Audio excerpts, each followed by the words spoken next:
Welcome back to The Edge. Google introduces WhatsApp conversions. There's some shifting industry trends according to CTR surveys, and Google's now giving some insights into your website performance. You're listening to News from The Edge for the week of November 25th, 2024, here on Edge of the Web Radio. From the Edge of the Web studios, here's what we're looking at this week. Hey, welcome back to The Edge. I'm Aaron Sparks, your host here, navigating Edge of the Web for the last 13 years. I'm the owner of Site Strategics, a digital marketing firm here in Indianapolis, Indiana.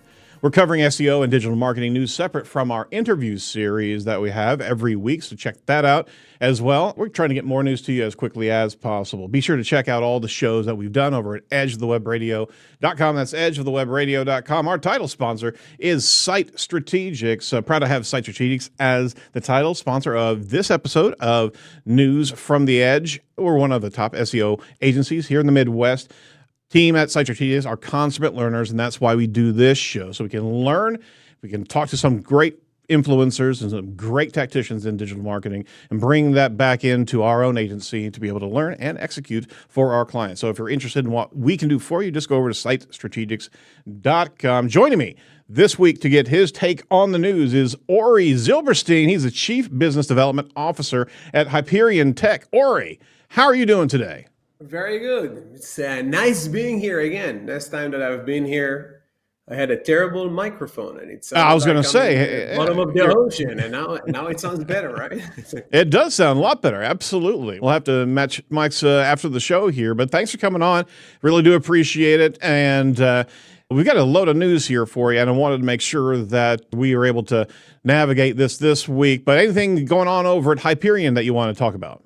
No, it's like going into Christmas, so it's a bit of a slow season, but it's going really well. So if there's any high-tech company that wants to set up good R&D departments or like development team, we are very happy to help them. Oh, excellent.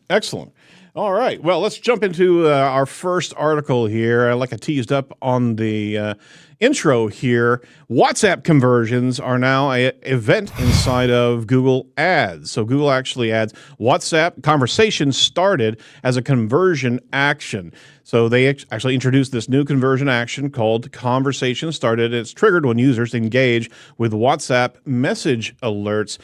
When users click on a message asset inside your ad, they are directed to WhatsApp to start a conversation with your business. Google logs this action as a conversation started, helping advertisers assess the impact of message-based ad interactions.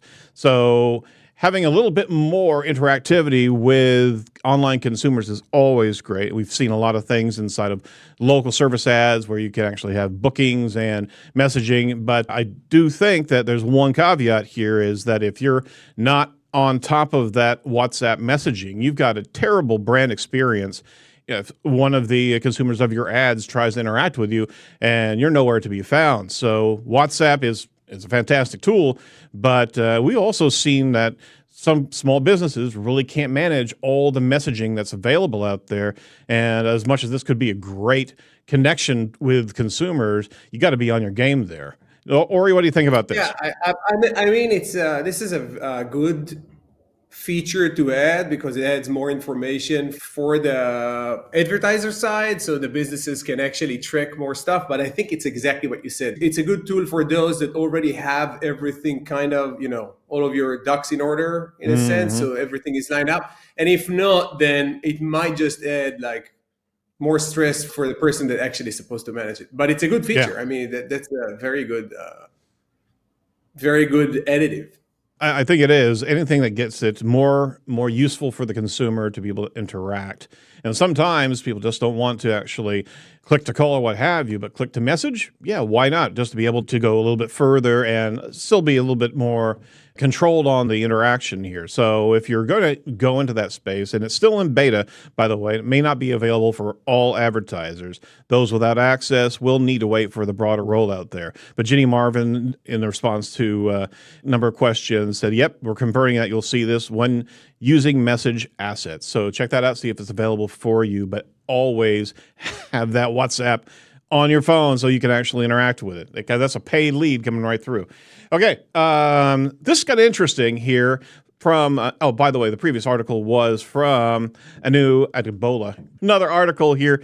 This comes from Search Engine Journal, and this is Matt Southern over there. There's a new report on search data, Google search data, that reveals shifts with science sectors rising while commercial content sees declining engagement. And what we mean by engagement is Google search CTR data. And it's revealing some shifting industry trends there. So this new report reveals Q3 data on Google search click-through rates. Top-level thoughts here are science and shopping sectors saw a major click-through rate gain, while arts and entertainment actually declined.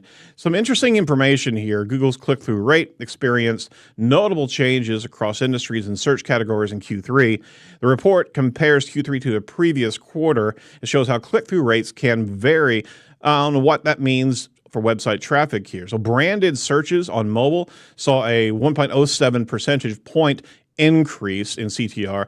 Informational queries gained 1.63 pp, and commercial queries declined across devices, with mobile dropping 3.51 percentage points. Now that's very, very interesting, is that we all were under the belief that transactional and commercial queries, and on top of that, near-me queries, were a predominant higher factor of clicks on the mobile device. But the Q3 data shows that information queries are on the rise here and commercials dropping. So, Ori, what do you think about this data here? Can we actually navigate by this type of survey for one quarter analysis?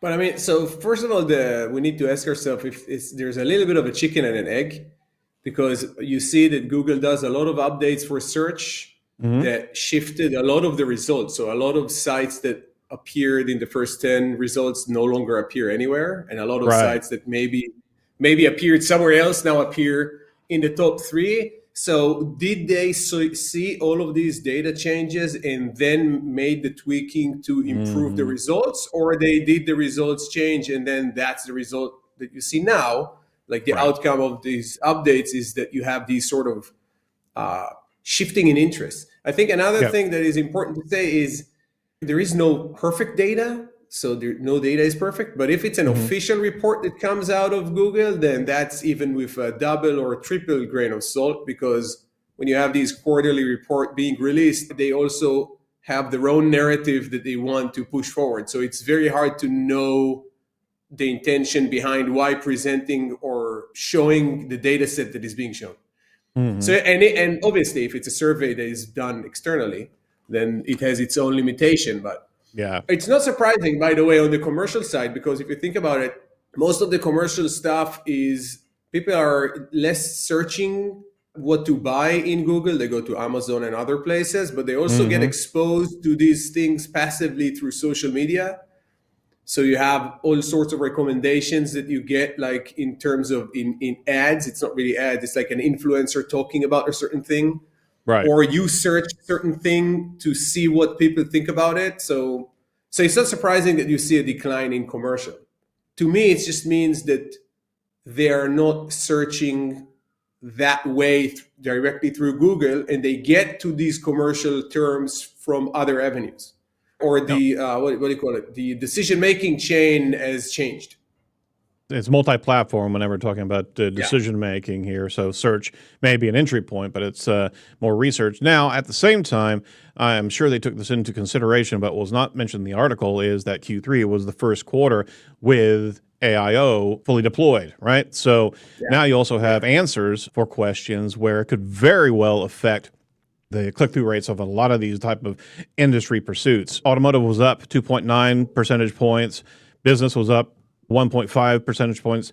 What was interesting is law, government, and politics sector actually dropped in a single position CTR, with desktop websites ranking second, falling 9.74 percentage points. Now, that's before the election, obviously, but if AI Overview is scooping up a heck of a lot of news and articles and information and has quick answers, then, to your point, the real estate shifted where it was not there in middle of Q2 or Q1. So you can't really navigate apples to apples here whenever you've got real estate that's shifting all over the place on the SERP, right? Yeah, and I mean it's so that's one thing. That's a good point. The AIO rollout, like across all of impact, essentially all of the terms or most of the queries. But you had a lot of Google updates. You had the HCU storm that was brewing. You had the recent updates that site disappeared, and you have a lot of changes in consumer behavior that is happening all the time. And then it's very hard to then discern what caused what to get to these sort of change of interest. And it's also, I think, I would take it as a good data point. You want to see industry trends, you want to see what consumers are thinking about and doing, but I wouldn't create a business plan based on it. I wouldn't say, okay, now we need to shift now this, and that, so we can be more mobile for informational and not for commercial. I don't think that would be a good move to make, but it's good data. Yeah, it is good data. It is kind of if you look at it, could very well be, if you pair it up, the emergence of AI overviews and be able to see the topography that was changing per industry. It could very well be a matchup of CTRs to where predominantly AIOs have been actually displaying. Anyway, that said, I want to make sure that you know about site strategics. I got a question for you. How do you create authoritative subject matter expertise that we know Google's looking for? Learning from your client is always a place to start, but organizing a well-thought-through interview process is time-consuming. That's what we've actually developed over here at Site Strategics. We call it the SME interview process, subject matter interview process, and it's backed with our years of interview techniques, plus SEO research and buyer's journey persona definition. You can bring us in as a SEO SWAT team, and we can extract some incredible knowledge, voice, and passion of the SMEs, either your clients or yourself. We can curate that into a heck of a lot of things, social media, transcripts, into blog content and the like. So if you're interested in how we do what we do here, just give us a shout. Go over to sitestrategics.com. Happy to share some methodologies and some successes that we've had doing just that. Because remember, it's not you, it's SME. Yeah. All right.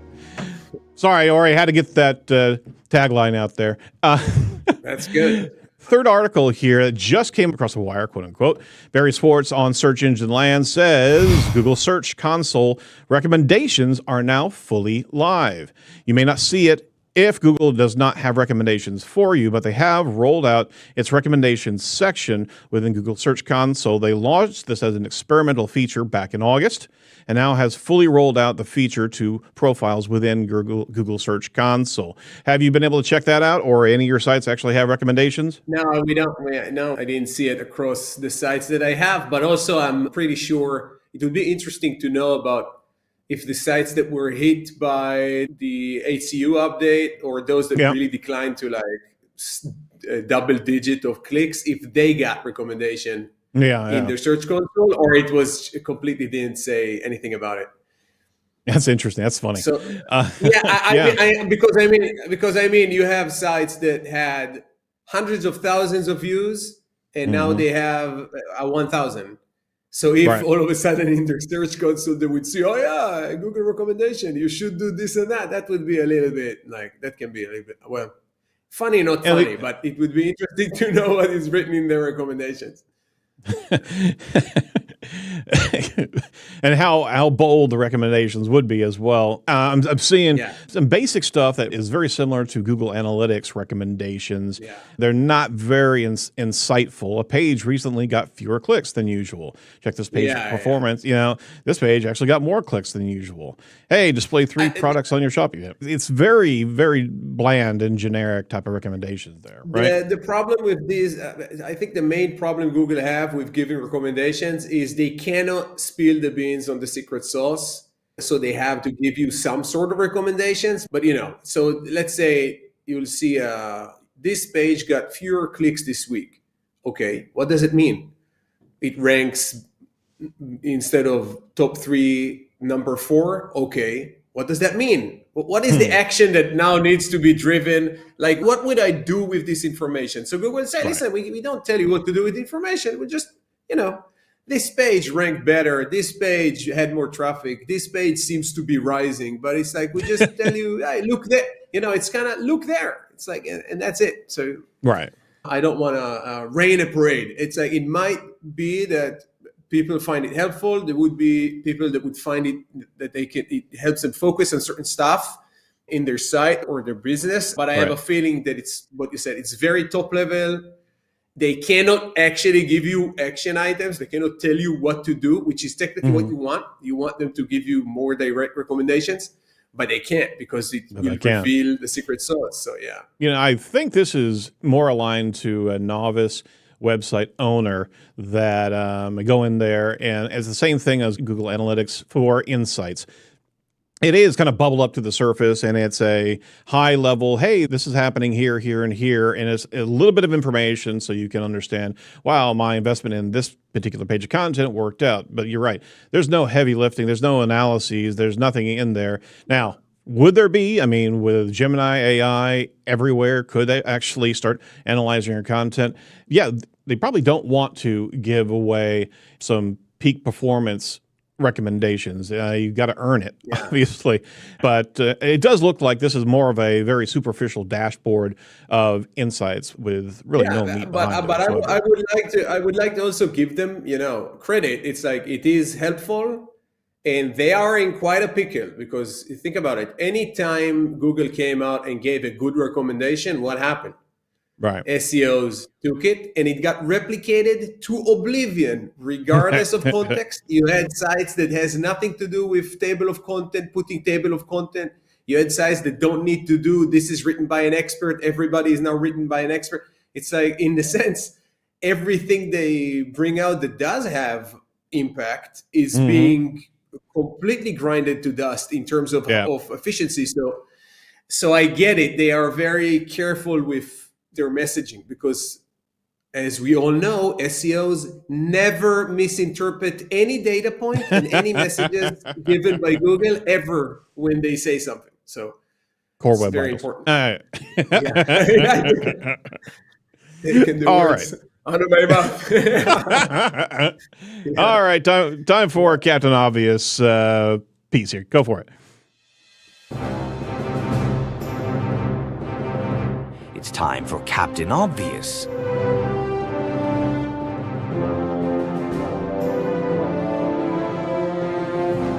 You really need to put a big O on his chest there.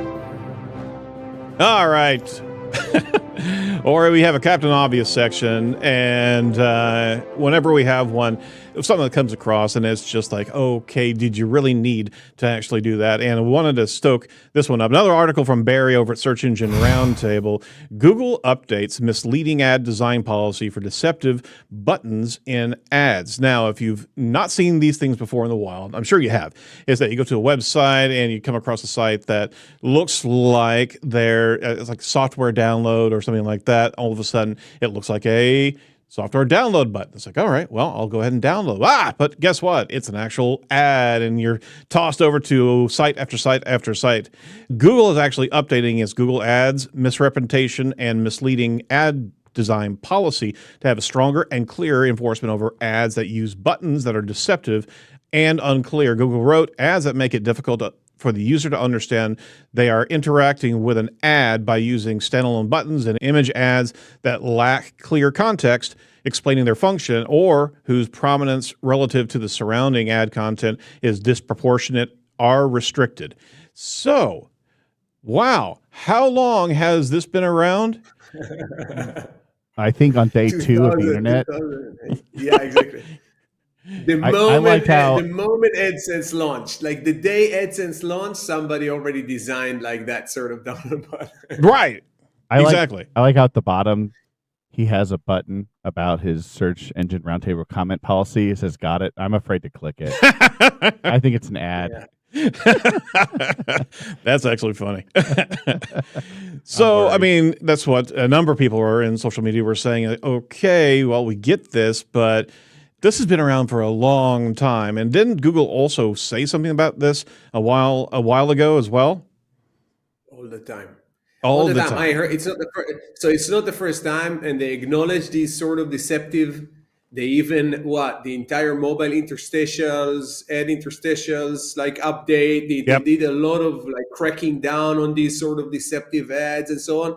But how hard can it be to just, if somebody uploads a design for in their system that is just a green button that says download me. Just refuse it.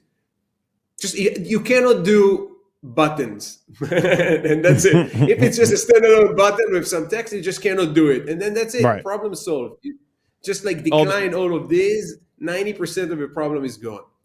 Yeah, like- as you're just talking about, the users actually have a little bit more caution and savviness whenever they're coming across a website, right? But it's also insane, because you see these also on mainstream sites. Because what if the picture is correct, then that image is in AdSense, right? That's like that's Google's own platform.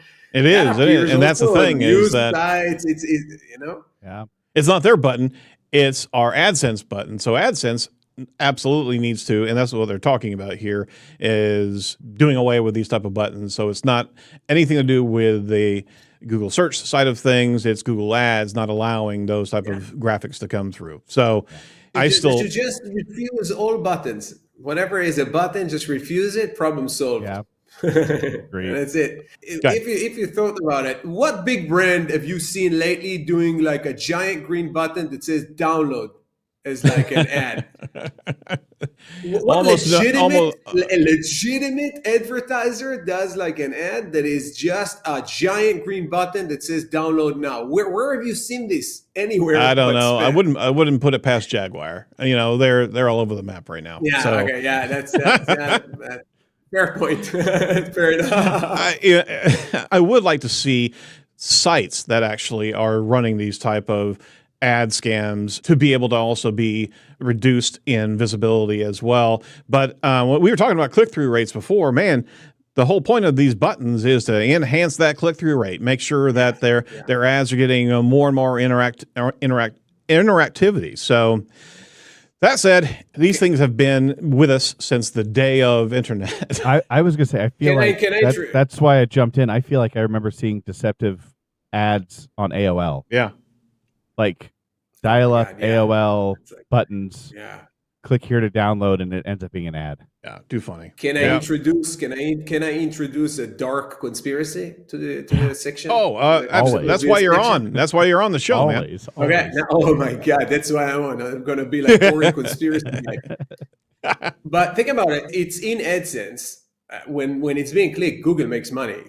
Right. So there has to be, and we already seen from the antitrust cases that they even investigated in how much of a low quality search result they can get away with to keep on making more money. It cannot be out of the question that there were some executives sitting that are managing these sort of products and saying, okay, if we really solve this problem, we eliminate all of these buttons, what is the financial damage we are getting by not getting any of these clicks and anything?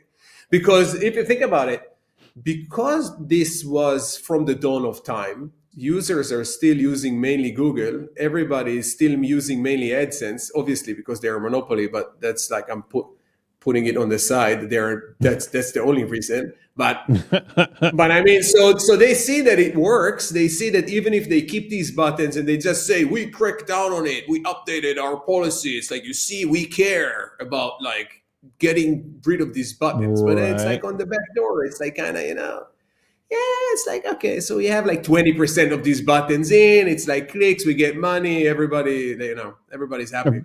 Probably banning the poor performing buttons and keeping the other buttons around, right? Yeah, exactly. Introducing like giving them tools to optimize to see what colors the button work better. Yeah, exactly. We just want to make sure the ads are improved. Right. As they're counting out their money, they're just sitting there going, hey, stop, don't do that. No. Yeah. Please, all right, well, please don't. Yeah. There's our Captain Obvious moment. This thing's been around forever, and they're finally getting around to it. Yeah. The ad side of things. That could have been stopped a long time ago. So it could very well just be a PR signal as the DOJ search ads. I would say it's half and half. I would say they make an effort, but they also don't want to really solve it. It's kind of, there's a lot of money on the table, and money is kind of important. So that's true. All right. Well, here's an organization trying to solve something new over at Search Engine Journal from Matt Southern as well. OpenAI hires former engineer. My computer just died. So OpenAI hires a former Chrome engineer, and they're eyeing possibly a browser battle. So check this out. Darren Fisher, a former Chrome engineer, has joined OpenAI. OpenAI is reportedly working on a browser to take on Google Chrome. Say it ain't so.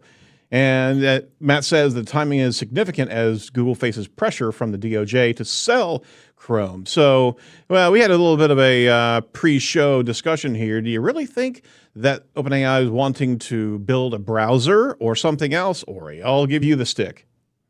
It's like we are like hammer. We are what do you call it? Kicking the dead horse of the conspiracies. I see. So I really think. I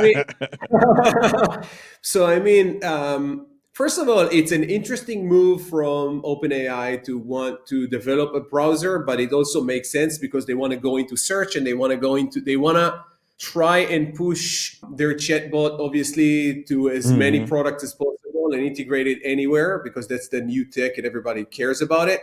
And it's also an interesting time, as you said, for Google because they are being pressured about Chrome. But the main point for Google is that, Chrome is a good product other than eating up all of your computer memory that now we know, we don't know.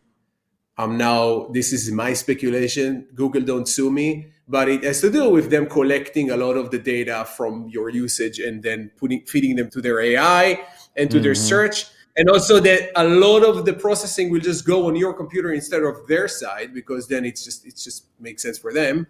But I mean, if they won't have the mass amount of users on Chrome, then how are they going to keep on collecting the user interaction data for search? Because they are using Chrome clicks and a lot of the interactions in their algorithm. So I think I think OpenAI is doing a smart move.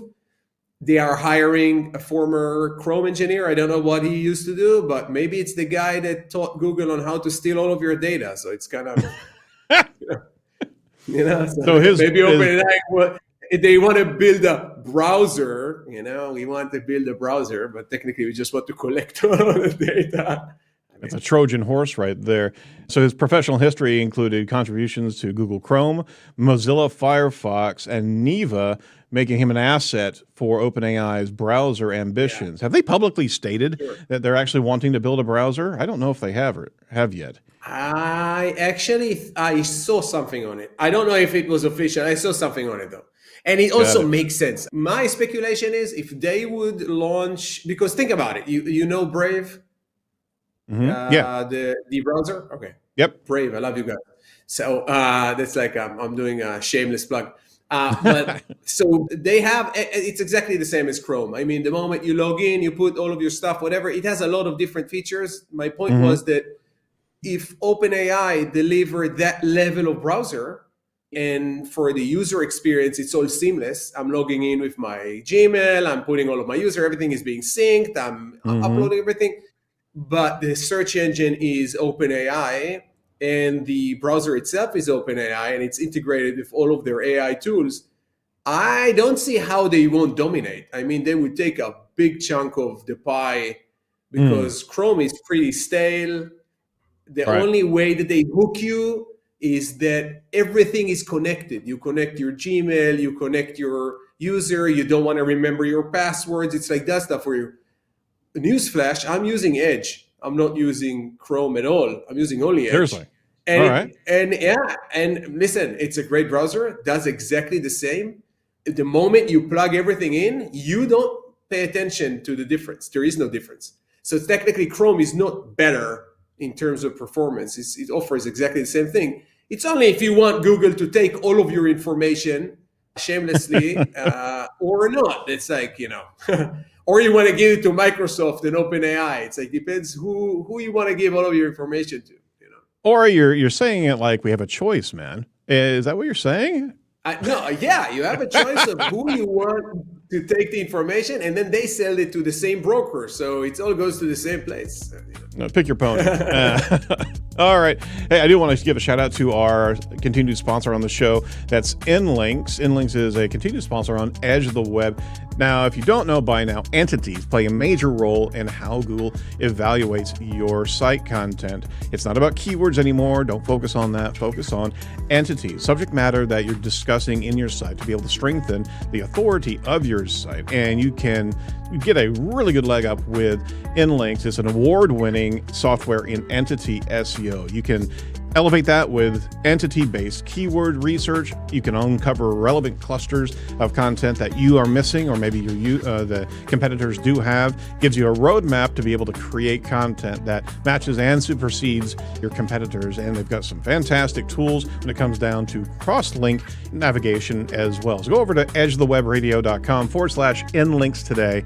Claim your free account and start creating some content that will outperform your competitors. I got an AI tool, and then we have a berry blast, and we're out here, Ori.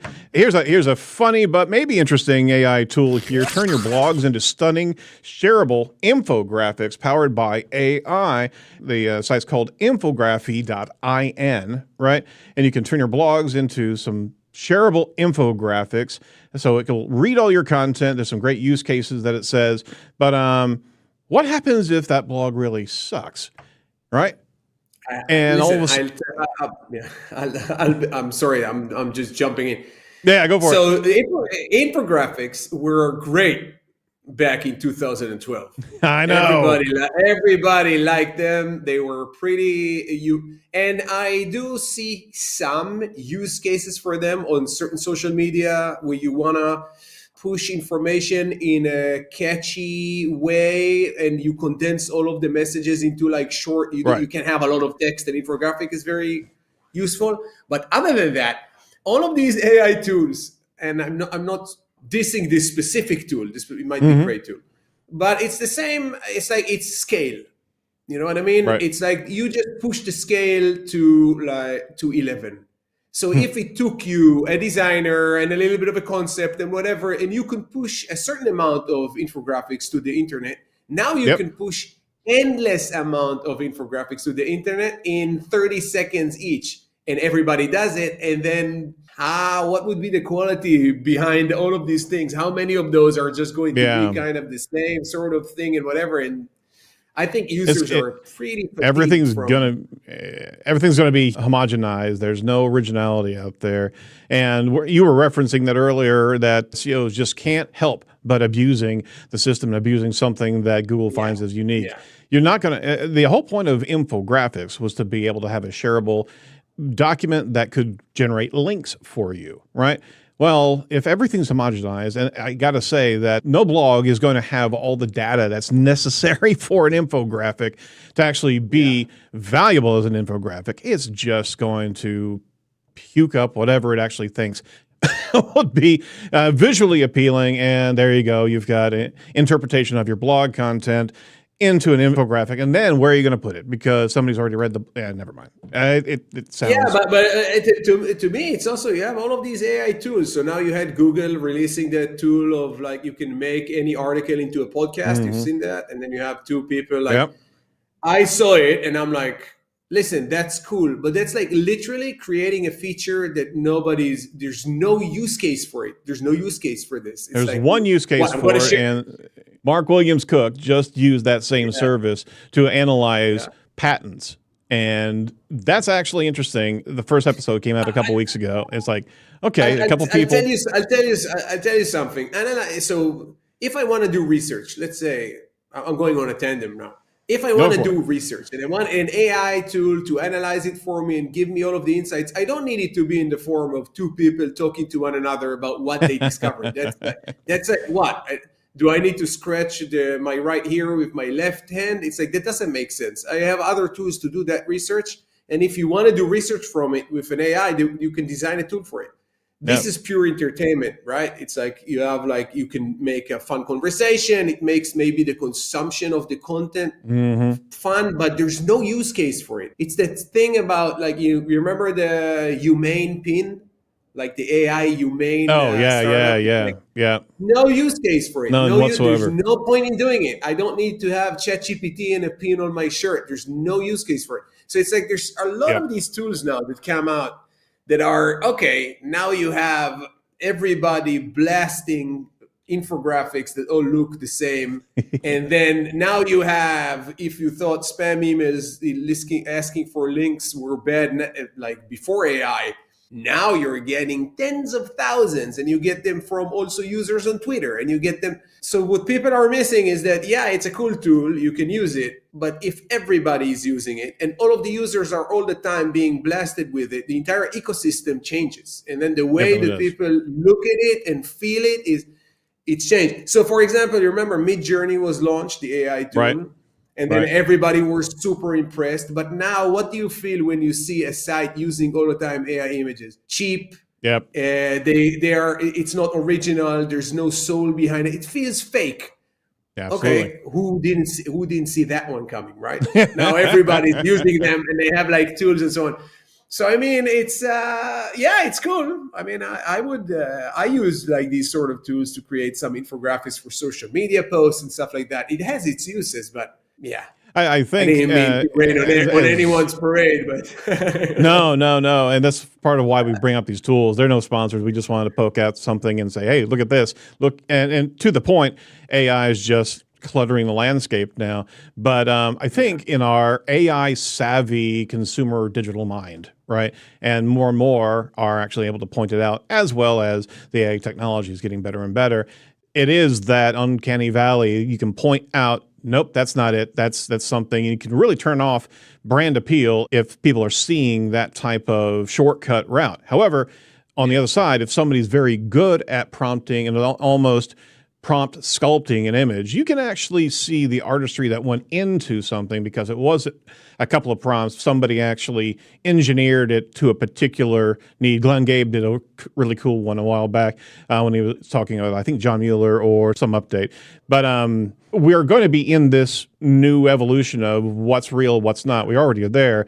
But the consumer's going to be even more mindful of brand. And if brand doesn't do the work, right, you're going to be losing consumers left and right because our consumers know what you did to get there. So anyway.